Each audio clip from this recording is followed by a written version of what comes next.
The president is escalating his global trade tariff war again. Switzerland with a 39% tariff, which is one of the highest yet. The president also said the EU would be hit with a 35% tariff if it does not invest $600 billion in the United States.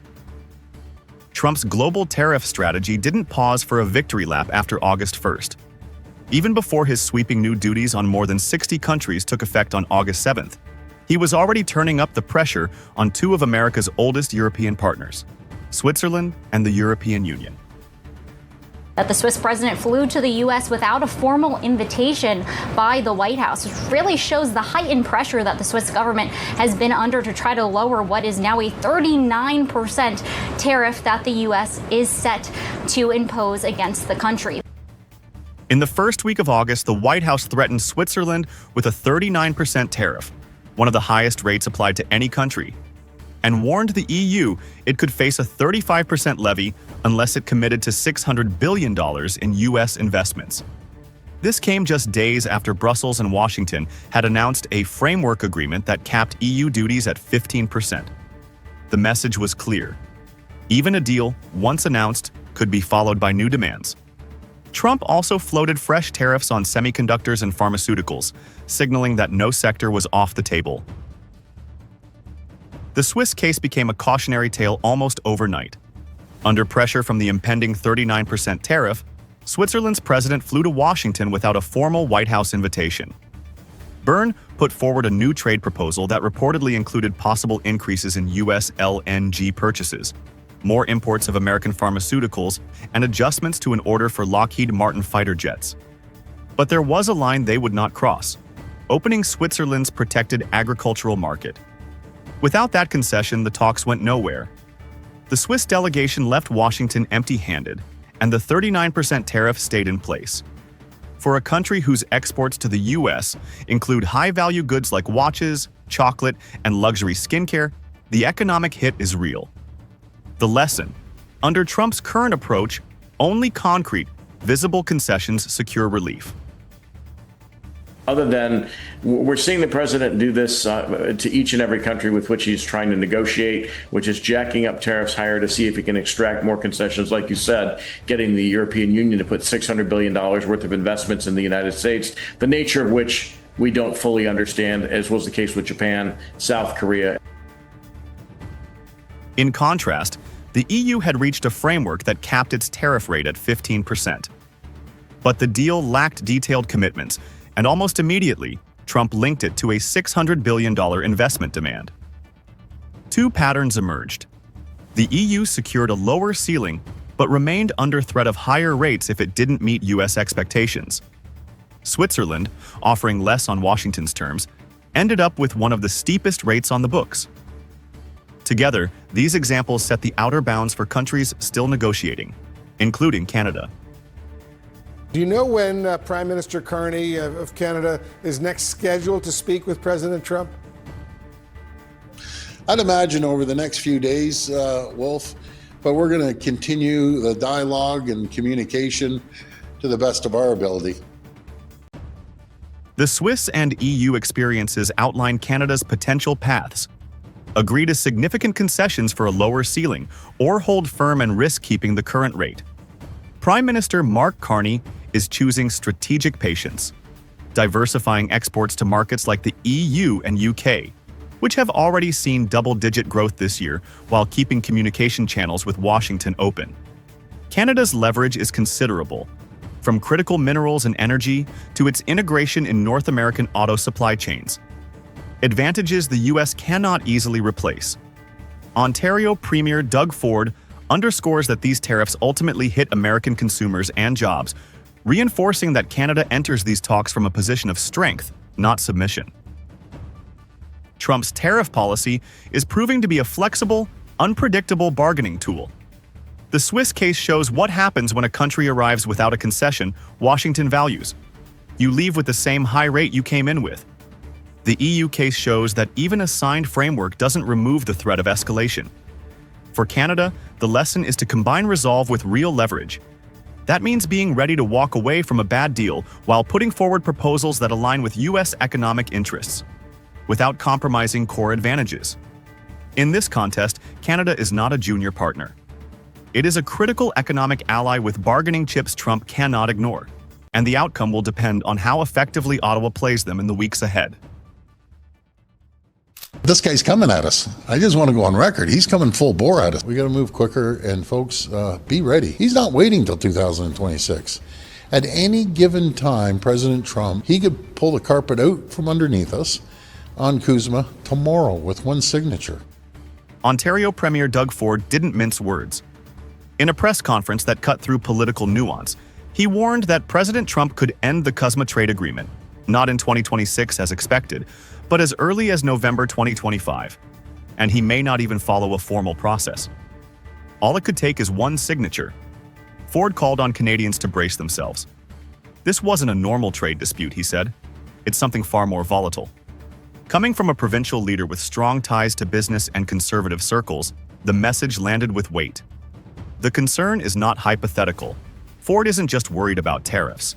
He's worried about CUSMA itself, the legal backbone of North American trade. Almost every country in the world that's trying to negotiate with this administration, it's very challenging. You think you're getting close to a deal, and then the cheese slips off the cracker when it gets to the president's desk. So, look, I think Ford's right.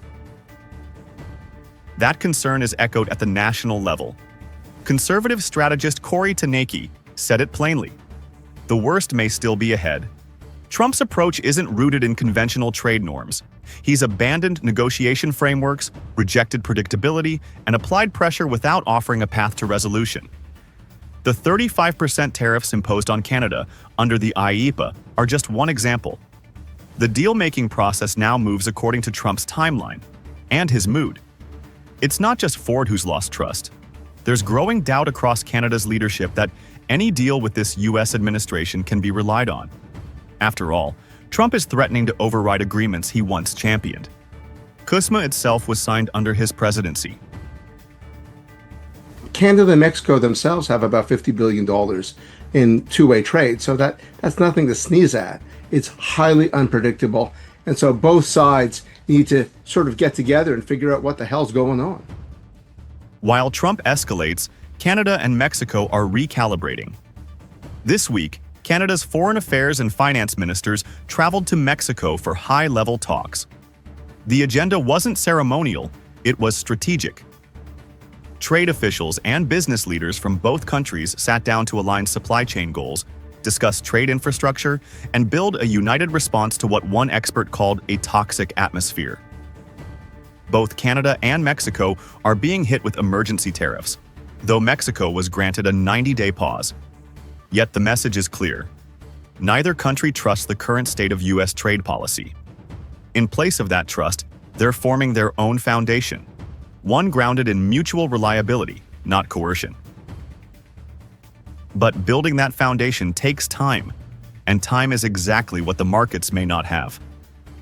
On July 31st, the U.S. Court of Appeals reviewed the legality of Trump's emergency tariffs. Lower courts had ruled against them, but let them proceed, citing ongoing talks with China. If courts strike them down, Canada might be better off waiting than rushing into a bad deal. Ottawa now faces a dilemma. Take a risky agreement or wait for legal clarity that may never come. We can either wring our hands and lament the fact that the U.S. administration is doing this, or we can get to work on building our own economy by getting started on projects that frankly should have been done 20 years ago. Inside Canada, the message is starting to sink in. Yes, provinces have different priorities. Alberta wants to protect oil, Ontario its auto and steel industries, and Quebec its aluminum. But Ford noted that 98% of what's needed is shared. The divisions are shrinking. The urgency is growing. Large-scale national infrastructure projects, long stalled, are being revisited as a way to build internal economic strength and reduce dependence on unpredictable trade flows. It's not just about defending sectors anymore, it's about defending sovereignty. Trump couldn't force Canada to fold with tariffs. And now, facing a firm but calm Canadian government, he may try something else, dismantling the agreement entirely. Ford's warning was blunt because the stakes are real. Without CUSMA, decades of trade predictability could vanish overnight. Canada and Mexico are no longer reacting, they're preparing. Because when trade becomes a power game, stability becomes strategy. And in this game, survival may depend not on what Trump does next, but on how Canada and Mexico respond together. Although Canada is facing the same deadline that the EU and Japan were facing and all these other countries are facing, Canada is actually not facing the same level of impact. In fact, the impact is substantially lower. As the clock ticks toward the August 1st trade deadline, most of the world has already made its choices. Under pressure from the White House, the European Union and Japan both signed rapid trade agreements with the United States, deals designed more to dodge punishment than to secure long-term benefit. But Canada hasn't followed that path. Instead of rushing to cut a deal, Ottawa has held its ground. There's no shouting match, no walkouts, no celebratory handshake, just a calm, calculated decision to say, not now. And that's exactly what's frustrating Donald Trump the most. Even if Trump goes ahead and he imposes that 35% on Friday, you got plenty of observers out there saying that this CUSMA exemption is giving Canada a big competitive advantage. Unlike Europe and Japan, Canada doesn't face blanket tariffs on nearly all of its exports. Thanks to the Canada-US-Mexico Agreement, CUSMA for short, nearly 90% of Canadian exports to the US already qualify for tariff exemptions. That's according to an analysis from RBC Economics based on compliance with rules of origin requirements. So when Trump imposed a 25% border security tariff earlier this year, threatening to raise it to 35% by August 1st, it wasn't the knockout blow some had expected. As long as the White House keeps CUSMA exemptions in place, Canada retains a built-in buffer that Europe and Japan simply don't have. This structural advantage allows Prime Minister Mark Carney to reject a rushed or one-sided deal. His message is clear, even if unspoken. Canada isn't afraid of no deal, and it won't accept a bad one just to make the headlines disappear. What makes this different from past disputes is the quiet coordination inside Canada's cabinet. Behind closed doors, officials are reviewing contingency scenarios, not only for industry protections, but also diplomatic and legal countermeasures if Trump decides to escalate. This preparation has become a key part of Ottawa's confidence. For President Trump, that approach throws off the entire playbook. In recent months, he's relied on a combination of deadlines and economic pain to pressure countries into agreement. The EU, under threat of 30% tariffs, settled for a 15% across-the-board rate, one many European commentators have described as more symbolic than strategic. Japan followed quickly after, also under pressure. But Canada's resistance is something different. Ottawa hasn't staged a confrontation. It hasn't even refused to talk. It has simply declined to be hurried. This quiet defiance complicates Trump's narrative of victory.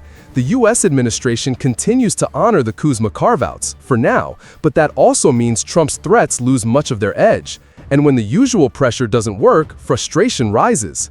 Observers in both countries have noted the shift. Canada, by preparing for no deal in advance, has turned Trump's deadline into just another date on the calendar, not a crisis point.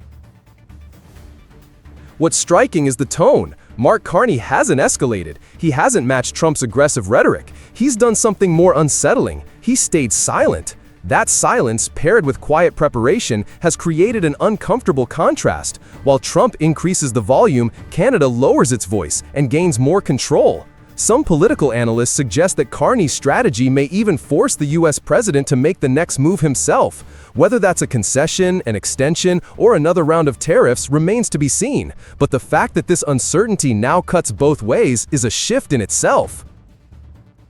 As the deadline arrives, one thing is clear: Canada is rewriting the rules of engagement. It's no longer about panic or posturing, it's about patience, the kind of patience that only comes when you've prepared for the worst and realized it's not as bad as giving in. Trump may still impose more tariffs, or he may seek a last-minute breakthrough, but for the first time in a long time, he's facing a counterpart who isn't bluffing and who isn't afraid of walking away. And that changes everything.